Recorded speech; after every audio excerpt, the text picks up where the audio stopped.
বছর ঘুরে আবারও এলো কাঙ্ক্ষিত হজের মৌসুম। লাখো কণ্ঠে প্রতিধ্বনিত হবে লাব্বাইক আল্লাহুম্মা লাব্বাইক, অর্থাৎ আমি আপনার ডাকে সাড়া দিয়েছি, হে আল্লাহ আমি উপস্থিত। গুনাহ মাফির আকুল আকুতি আর অশ্রুসিক্ত নয়নে মহান আল্লাহর দরবারে আত্মসমর্পণ করতেই বছরের একটি নির্দিষ্ট সময়ে ধর্মপ্রাণ মুসলমানরা সমাবেত হন আরাফার ময়দানে। সব প্রতীক্ষা শেষে এবারে শুরু হতে যাচ্ছে হজের আনুষ্ঠানিক কার্যক্রম।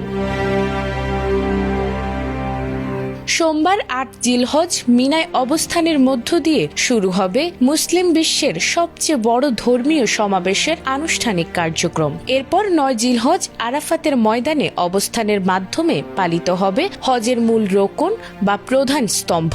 গত শুক্রবার সন্ধ্যায় আয়োজিত এক সংবাদ সম্মেলনে সৌদি আরবের পাসপোর্ট অধিদপ্তরের হজ কমান্ডিং অফিসার এ তথ্য জানিয়েছেন। এছাড়াও তিনি আরও জানিয়েছেন, চলতি বছর এখন পর্যন্ত মোট ১৫,১৮,১৫৩ জন বিদেশি হজ যাত্রী সৌদি আরবে পৌঁছেছেন, যা গত বছরের মোট বিদেশি হাজের সংখ্যাকেও ছাড়িয়ে গেছে। তবে রবিবার ও সোমবার আরও বিপুল সংখ্যক হজ যাত্রী সৌদি আরবে পৌঁছাবেন বলে ধারণা করা হচ্ছে।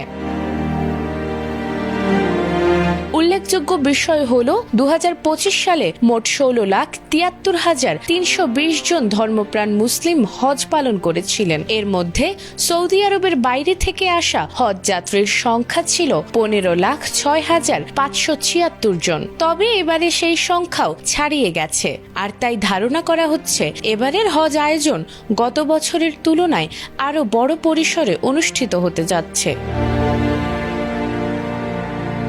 এদিকে হজ উপলক্ষে নিরাপত্তা নিশ্চিতে ব্যাপক প্রস্তুতি নিয়েছে সৌদি প্রশাসন। সব দিকেই রাখা হয়েছে কড়া নজরদারি। এছাড়াও এবছর বিভিন্ন নিরাপত্তা ও সেবামূলক সংস্থাগুলোর মধ্যেও রয়েছে চমৎকার সমন্বয়। এর ফলে আল্লাহর মেহমানরা স্বাচ্ছন্দ্য ও নিরাপত্তার সঙ্গে তাদের হজের ইবাদত সম্পন্ন করতে পারবেন। সব শেষে এখন শুধু সময়ের অপেক্ষা। লাখো আশিকের হৃদয়ের আকুতি আর চোখের জলে ধুয়ে যাবে সব পাপ। দুহাত তুলে ক্রন্দনরত কণ্ঠে উচ্চারিত হবে, হে আল্লাহ আপনি ছাড়া আমাদের আর কোনো আশ্রয় নেই, আপনি আমাদের ক্ষমা করুন। নাজমুন নাহার জান্নাত, এটিএন বাংলা।